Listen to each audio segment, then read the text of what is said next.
God. Hi, my name is Fiona Whirler and I'm a integrative Sandtray therapist, trainer, and also hosting this Sandtray chat. So welcome to the chat today. And I would like to introduce Rashidah Fido, Sandplay therapist. Thank you and welcome. How are you today? Yeah, good, thank you. How's the weather down there? You're in Melbourne area. Yeah, I'm in regional Victoria, so I'm about 20 minutes outside of Ballarat. So it's cold. It's extended winter. Extended winter. Don't you have summer, autumn, winter, and spring in one day? That's Melbourne, isn't it? Yeah, but Ballarat's a little bit colder. Yeah. So let's get straight into it. So tell me a bit about your background and your working history. Sure. So I'm a mental health accredited social worker. So I got my degree in social work about 10 years ago. Before that, I did arts degree, kind of specialising in kind of creative writing and film studies. And yeah, 10 years in social work, for the last, say, 5 to 6 years in mental health, particularly with children and adolescents.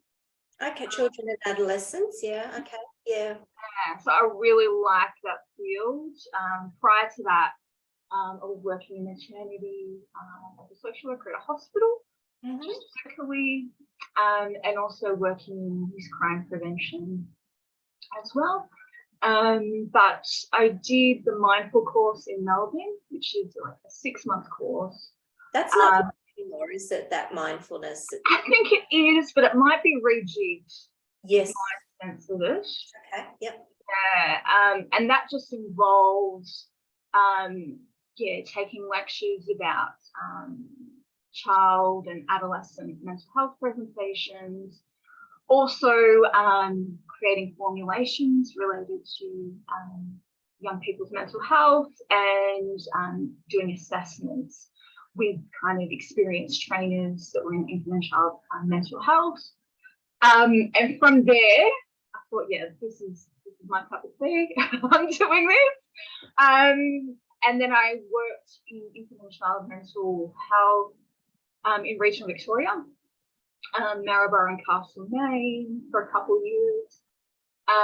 That was a great team, very experienced team. You need a team when you're working with specifically with that age group, don't you? Yeah, it was a really great, well-experienced team, funny, humble, with social workers and nurses in that team, but also a psychiatrist. Who had a very kind of Jungian perspective to his work, which is actually very unusual in regional Victoria as a psychiatrist. So that was also really inspiring to see him working. It's not so unusual, though, if you think about it, because psychiatry is about the psyche. And so we know that specifically the Jungian Sandplay, which is what you're going to be talking about soon, it's psychotherapy, it's that psychology, it's learning about the soul of self. Yeah. That kind of all ties in, really. Yeah. No, that's a great point. I think what was unusual being located in regional Victoria, and that kind of that team as well, particularly with that kind of Jungian perspective.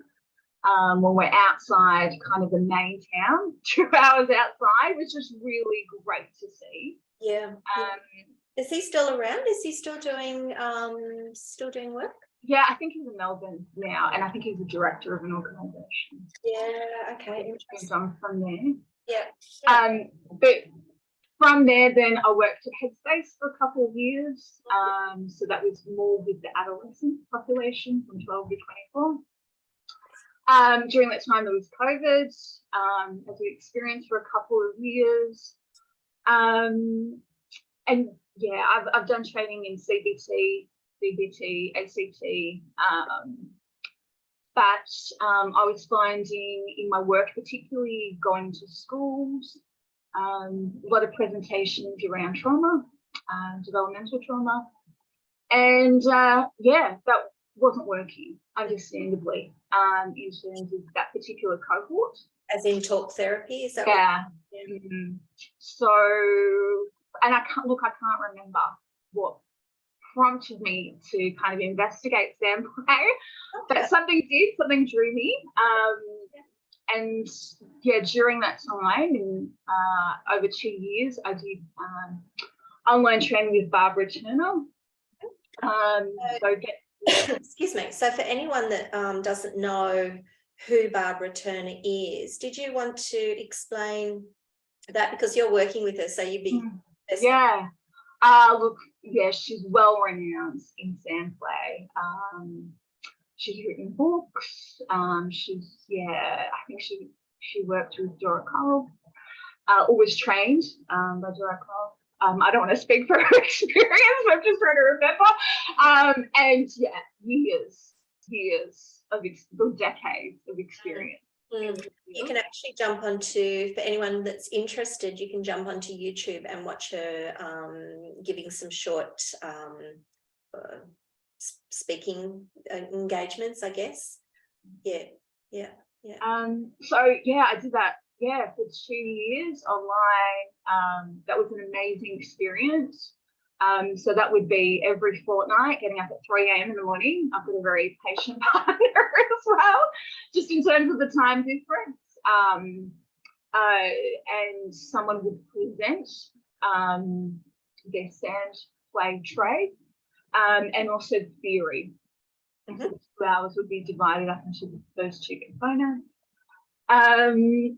And now I've moved on to consultation, group consultation with both Barbara and Lorraine Friedel, who is also renowned in Sandtray, in trainings, decades of experience.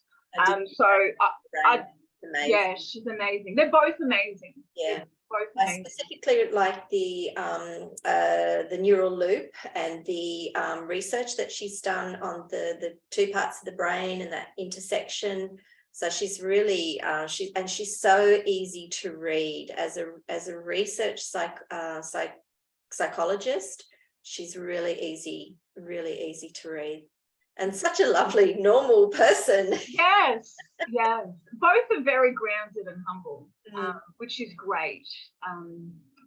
And that's where I'm at the moment. So group consultation, I'm aiming to be a Sandtray registered therapist, which involves group consultation, individual consultation with your own Sandtray, also your own work, personal kind of therapy in the Sandtray as well, presentation to a panel. So that's going to be the next kind of couple of years for me.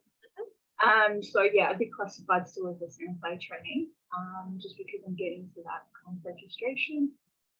And yeah, doing Sandtray, the engagement with young people has been profound, particularly with those that have experienced grief, developmental trauma. It's just been a big shift in my work. So that's really kind of my journey currently with Sandtray. Yeah. And isn't that interesting that you started where you started, and then you came to the Sandtray? It's like, but you don't know what took you there. Isn't that? I find that fascinating. Yeah. Sounds like a series of synchronicities, perhaps Carl Jung would say. It was something. Maybe some sort of innate drive. Maybe you experienced it offhandedly somewhere, or it could have been your Jungian psychiatrist that planted some seeds. Yeah, maybe. And I think my father has always been interested in Jung, so that's always kind of been around. Interesting around timing. And I think also with your background, the symbolism is still alive. A lot of those symbols are still alive with meaning, the original meaning, the collective meaning.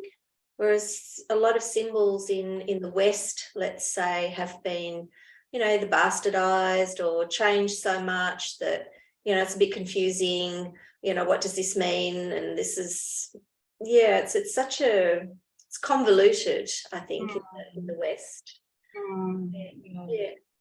So maybe there's been a few significant people that have planted those seeds. Yeah, I think so. Yeah. So you run your own, currently you're in private practice, is that right? Yeah, so I started my own private practice this year. And I work with young people, so children, adolescents 9 to 17. And I work in Ballarat, and then I go out to Creswick, which is about 20 minutes outside of Ballarat, and then further out to Maryborough, which is about an hour and 10 from Ballarat. So I'm pretty mobile. What do you do when you go out? What does that mean? I'm located in 3 different areas. So I'm set up in different rooms in Creswick and Maryborough. So I take all my miniatures out there and kind of set up Sandtray there. And I think that's particularly relevant around some of these locations don't have access to a lot of services. And I'm a bit of a gypsy. I like to be on the road.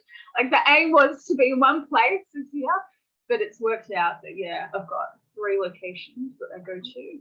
I like to travel. You don't have that handy, do you? Your kit? Have you got that handy to show us how you? I don't. At the moment, I'm kind of getting ready for holidays. I'm trying to just put it. Currently, I'm in my house at the moment, so I'm trying to contain it for the holidays.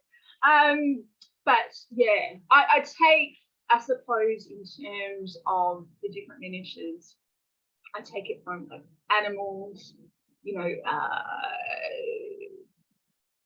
I suppose pop culture, gods and goddesses, rocks. So I'm kind of, going through the different kind of worlds that would be kind of in a permanent collection. I'm just taking some. So that's how I kind of operate. And then I've got the Sandtray set up in each room. Is that permanent? You're allowed to leave the Sandtray there in each room? Oh, amazing. Yeah. Which is great. Yeah, rather than having sand fall into my car, which has happened, which is fine. So that's kind of how I operate, and why I kind of created a private business is because I wanted to have Sandtray accessible, I suppose, to kind of these outer locations. And I use mental health care plans with a small gap, and also NDIS self-managed. And that's in your private practice. How does that work for you in the schools? The schools was the previous job. So I, the last 3 years, I was at Headspace prior to private practice. I'd go out to the schools, similar thing. I'd go mobile, take out the miniatures to the schools. And the children and adolescents loved them, so did the teachers. There was a lot of interest around these miniatures and Sandtrays, and that's how I operated. So now I've kind of transferred that to private practice in terms of my ability with it. Because I was talking to a teacher the other day who's transitioning from being a full-time teacher to being a full-time Sandtray therapist, and I said to her, what would be great is to get some feedback from the teachers, a kind of before and after, that kind of assessment, so that people like yourself that are going into the schools have got their why, they're supported by this evidence. I mean, it would be based on the opinion of the teacher, but I think that's really viable and very valuable, actually. Yeah, no, that would be great to get feedback. Mm. Usually, like when I was in that position, you'd be getting feedback from the wellbeing staff rather than the teachers. Yeah, that's a great point. Getting feedback. Yeah. Well, I mean, it doesn't have to be wild. It can just be tick box, do you think this child has improved, yes or no? Yeah. That you could kind of nut out if you wanted to have a meeting, but I think that would really support our industry. Yeah. Because it's quite often seen as this thing that you just go and play in the sand. Yes, yeah, and I think that's a great point. Like there's been, sometimes when you mention I do sand play, like someone said to me, was that a sand pit? Yeah. And it kind of tricks like, no, it's not. And go into the nitty gritty of how it works as well. And I suppose even to this point at the moment, talk therapies are prioritised. CBT, is kind of prioritised in terms of therapeutic practice. Play, if the child, hasn't got that prefrontal cortex, yeah. And yeah, play is the natural language of the child, and imagery and symbols. And it's language, aren't they? Images, yeah. Yeah, that's right. Yeah. Look, I think I hope there will be a change, but I guess there is a reason. I don't know what the reason, that the biomedical model is the main model. And I suppose it's up to us to, kind of just do that neural loop, combine the two, try and give everyone the best of both worlds. Both worlds, yeah. So how do you actually so take us through a case study, if you will. How do you get children in your private practice to approach the sand? What's your way of being and doing? Yeah, I do both Sandtray and Sandplay. I suppose they come from two different perspectives. In terms of so just let's do Sandtray then. Okay. Just to keep it simple, because we know that Sandplay is much more, you leave it there, you don't kind of really, go into what's this, what's that, what's happening. So if you were doing a Sandtray with the child or with one of your clients, how would you approach that with them? Okay. So as an example, I suppose, mid-aged teen, having some difficulties in the family environment. You might do a directive around show me your family in the tray, just to start off with, which is a pretty simple directive, but it's very telling. It's a genogram in a tray, really. And then you're working through, I suppose, the different images that that person's put in. How are they connected? What's the space between them? And why is that so? And then another directive could be, show me when anxiety isn't around. What does that look like for you? So I'm just thinking of a client, mid-adolescence, anxiety, comes up in social situations. So we did their family because the family of origin, there was some tricky stuff going on there.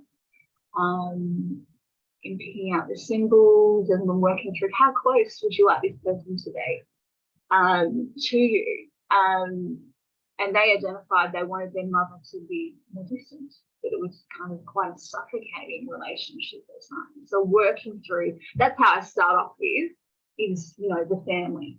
Let's start off with this first. It's very family therapy friendly, isn't it? Yeah, definitely. And you can do, I'm just thinking of another little young person who's been 9, but we did a family tray around how do we as a family communicate? What does that look like? and they did a tray, 2 trays. So one was for the the younger person, the 9 to 10-year-old, and then the other one was from the mother's perspective. And it was just really interesting around what was chosen. And then we talked about that together as a parent and a child. Yeah, beautiful. Yeah, because mother-child bonding and attachment fading into the background there. You're going really dark. Oh, sorry. The lighting isn't great. Apologies for that. And I think that's what a lot of non-expressive therapists don't understand, is that being integrative, you're not setting aside your own learning and your own positioning. For example, your social worker, so you've got this bucket loads of knowledge and theory around social work. You don't kind of push that aside. You bring the Sandtray in, and you might slightly adjust your developmental theories, because if you're looking at unmet needs, you may go to Maslow, you may go to Erikson, Piaget, you may kind of look at the first wave developmental theorists that can support those, what is that unmet need? Because we see that, don't we, as in those built worlds. We see it. That's how it works. That's the crux of it. Yeah, definitely. And it works differently, as I suppose you're talking about Erikson, developmentally. So I'm working with 9-year-olds to 17-year-olds.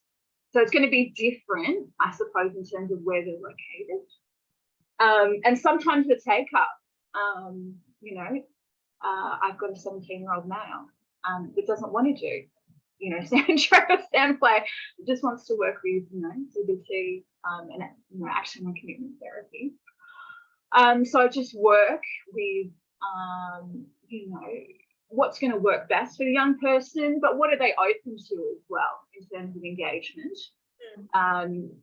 But you could weave in some symbol work in that CBT. Yeah. You can. Choose a miniature from the shelf to express what that feels like. Yeah. We can be really sneaky, can't we?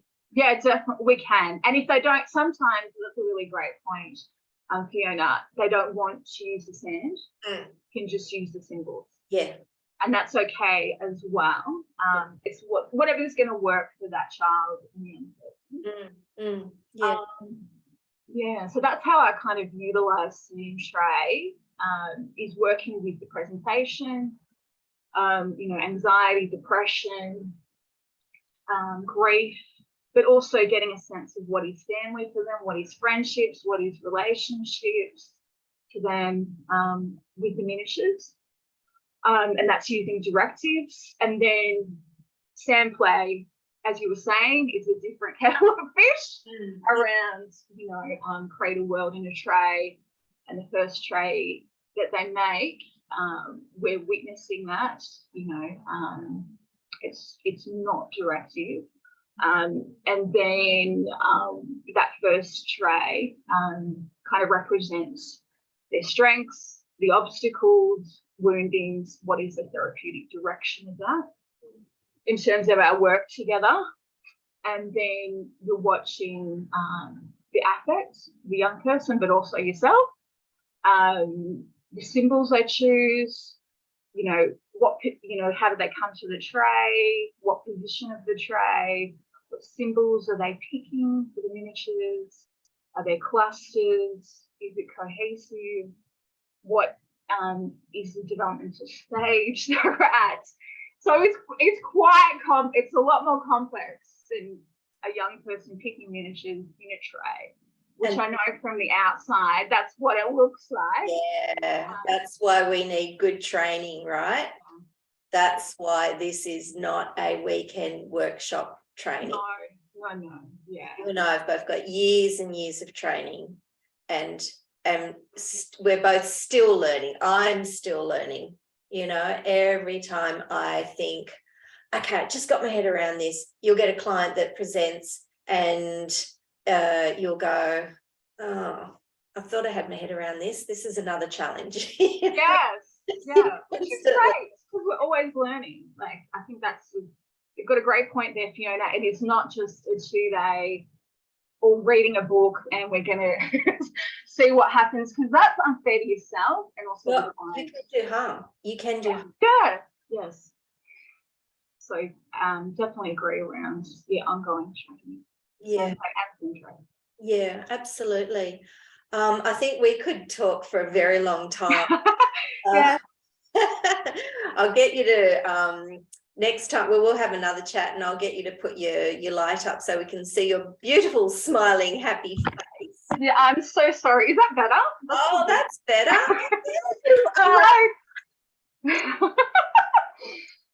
The light.